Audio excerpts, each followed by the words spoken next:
Hey, Billy Epphart here, and appreciate you tuning in to the vlog. Today I want to talk a little bit about how to recharge your batteries. You know, we live in such a fast-paced, busy environment and society, and really most of us are extremely busy.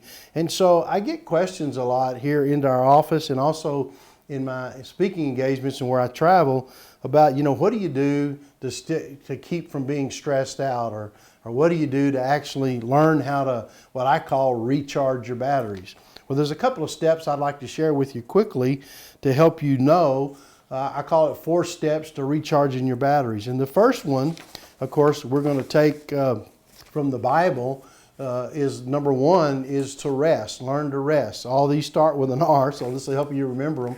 But number 1 is to rest. In the Old Testament, God said, remember the Sabbath day to keep it holy. 6 days you shall labor and do all your work, but the 7th day is the Sabbath of the Lord your God. In it you shall do no work, you nor your son, nor your daughter, nor your male servant, female servant. He goes on to explain it. And then he used the reason because he said, for in 6 days the Lord made the heavens and the earth. So what I want you to know is the word rest really means to cease from your labor. That means mentally and physically. And here he gives us the direction to do it on the Sabbath. Now, what I find interesting in the modern society that we live in today, really, he said we should work 6 days. Now, typically, we're only working 5, right? That's the normal schedule for most people, Monday to Friday. And then you have Saturday and Sunday. But the problem we have in our modern society is we don't really rest on Saturday or Sunday. And so in other words, we're mentally active in something else or we're doing something else. But I think this thing about resting is a very specific directive to us. And I'm going to give you some real specific things to do in the sense of when you rest. But Exodus, in the Old Testament, again in the book of Exodus, it says, it is the sign between me and the children of Israel forever. For in 6 days the Lord made the heavens and the earth, and on the 7th day he rested and was refreshed. So here's the point. Even God rested. The Bible says he did. And so when we look at that, it's important for us to rest. So what should that rest look like? I'm going to give you a couple of guidelines here. Well, number 1, it should be a period of time. Here, when we're reading in the Bible, God suggests at least 1 day a week.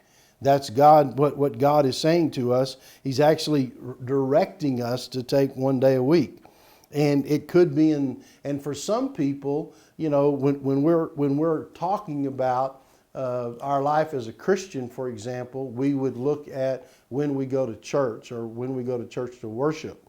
But we need to include that in our Sabbath, but we are in our rest day. But we also need to realize that just running around and going out and being active is not really a time of rest. So the one thing we should know is, number 1, we should take a time to rest. Now, if you look at some of the stuff that's out there on the internet, they talk about mindfulness and they talk about meditation and they talk about, even in the things with yoga, some of the meditation that goes with that. There's all kinds of advice on how to rest. What I would say to you watching this is it needs to be a specific period of time, and you can work that out.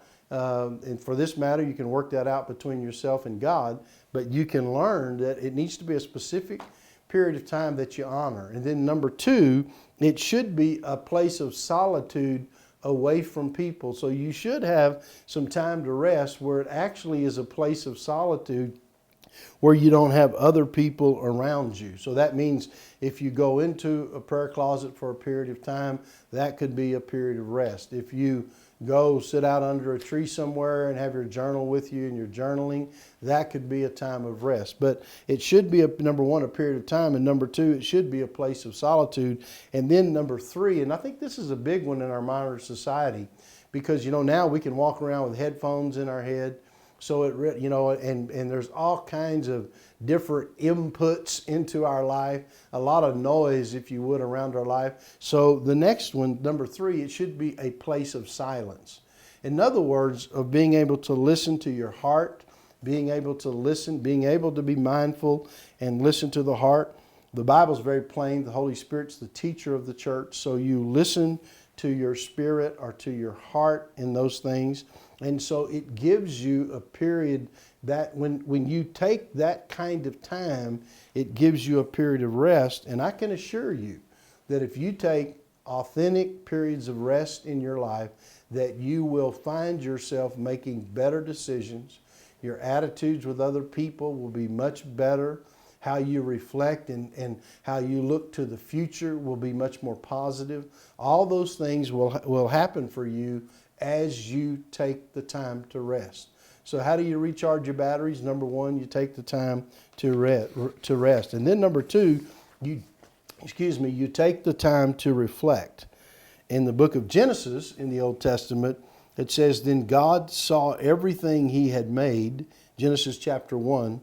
Then God saw everything he had made, and indeed it was very good. So the evening and the morning were the sixth day. So God looked at what he did, and he said, after all of creation, and he said, he reflected on it, and he said, indeed it is very good. So when he saw what he had done that was good, he literally was taking the time to look at what had been done, and then, watch this now, and then to put meaning into what he had done. Many times in life, we just go through life so busy, not only are we not taking the time to rest, we're also not taking the time to reflect. So when you take the time to reflect, you're looking at it, you're examining it, you're taking it into consideration, you're considering it, but then as you do that, you put meaning into what you did. In other words, that was good, that was not good. But you begin to take an assessment of where you've been and what has happened. That's what reflecting is. Reflecting is looking back on where you've come and what has happened. So let me give you some guidelines when it comes to reflecting and how you can reflect on where you are and what you're doing. Number one, you can ask yourself, what are my real goals in life? In other words, what is it that I want to accomplish, but even more importantly, what is it that I'm supposed to accomplish? What has God really called me to do? So as you start thinking about your purpose, but also about the goals, specific goals in your life that you would like to reach, things you'd like to see, things you'd like to believe for. And listen, I am a believer in the fact that your goals pull you like a magnet to where you want to do. One of the guests that we have, and who's a friend of mine, that comes to our conferences we call the Wealth Builders. We have one major Wealth Builder conference at the time that I'm recording this. We also have quite a few of those Wealth Builder conferences we do overseas. But I have a friend who talks about having a vision board. And you put the vision board up and you see it. And literally, when you hear people talk about that, you begin to see. Some people think that a vision board is wrong or not right, but you remember God brought Abram outside of his tent in Genesis chapter 15, and he asked Abram, because Abram was complaining. He was sitting in his tent complaining. God brought him outside and said, tell me what you see.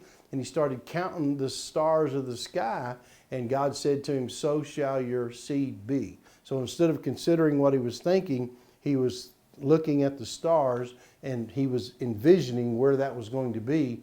And God said, so shall your seed be. So what are your real goals in life? And then number two, what does my work mean to me? So an example of that, I just want to encourage you, you're watching this, and I understand that sometimes you have to work just to get paid.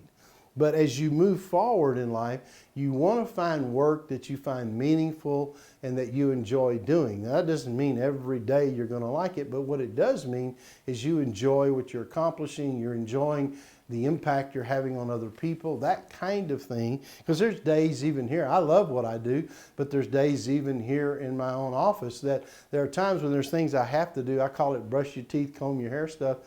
Sometimes you may like it, sometimes you don't. What I'm talking about here is what does your work mean? What kind of meaning do you have and purpose in what you're accomplishing? And then number three is, this is a big question, very introspective. Why am I living like I'm living? An example would be people who find themselves in a situation that they just don't want to be in. And so I've had friends in life that I've actually talked to about this, people who I didn't know that well that have come up and asked me questions. And watch this. We were created as a free moral being. That means we have the right to choose. And by having the right to choose, what that simply means is I can choose what direction. Now listen to this. I may not change my destination overnight, but I can change my direction overnight. Let me say that one more time. I may not be able to change my destination overnight, but I can change my direction overnight. And so when we talk about why am I living like I am, you can change your direction by a simple choice that you make. Number 4, have I put purpose into my work and into my life? And listen, I got to a point in my life where I actually do what we would call in the USA retiring. In other words, I didn't have to work anymore. And I found out that not only was I bored, but also I had no purpose. And it took me a while to discover what God was really calling me to do, which is what I'm doing. Part of it is what I'm doing right now, talking to you on this vlog. But as you put meaning and purpose into your work and into your life, what is the purpose that God has called you to? What are you supposed to be doing with your life? And you may be watching and say, yeah, but Billy, I'm not like you. You know, I'm just a, you know, so I've had this, people say this to me in some of the seminars and speaking events. They'll say, you know, I'm just a regular guy. I'm just, you know, I don't. No, the truth is God's got a purpose for every one of us. God is no respecter of of persons. So we need to pray about and know the purpose. You know, Jeremiah chapter 29, God said, I know the plans I have for you, right? So he's no respecter of purpose, and of people. And he said their plans not to harm you, but to do you good. So God has that purpose for your life. There's no question about that. And then the last question would be, what am I doing in my life right now that is of lasting value? And I think this is one that I've used many times over the years. When I go to Africa and I see what Tricord is doing, and I see people who literally were living on the streets in poverty. Some of them had disease and sickness in their bodies, and they were malnourished and bad nutrition, all of those things that you see when you go in places like that. And I see them come up. There was one lady who looked like she was about 60 years old, and the truth was she was less than 30 years of age. Her wife would beat her every day. He stole the money she was making in the microfinance, and we began to pray for her, help her. She came up out of that situation, and she got away from the husband that was mistreating her. And I went back about 2 years later and saw her. You would not even know she was the same woman. She actually looked the age that she was in Africa. She actually looked like a young woman. She came out of that situation, and it was amazing to see her literally prosper. Now, her prospering wouldn't be what we call prospering here in a Western country, but look, she was feeding her children. She was living well. She was dressed nice. She was actually sending her oldest daughter to school, which cost money, because she had built this little enterprise, a stand that she had, and she sold different goods out of that stand. And so when I see that and I think about what am I doing that is of lasting value, for me, that's lasting value. Or when I share things that help people change the way they think or change what they're doing in their life, those are things of lasting value. So listen, I appreciate you tuning into the vlog. These two things in the beginning, and we'll give you several more, some other vlogs. But number one, how do I recharge my batteries? Number one is, first of all, you got to rest. And then number two, you must take the time to reflect. So this is Billy Epphart. I'll see you right back here on another vlog. Bye-bye.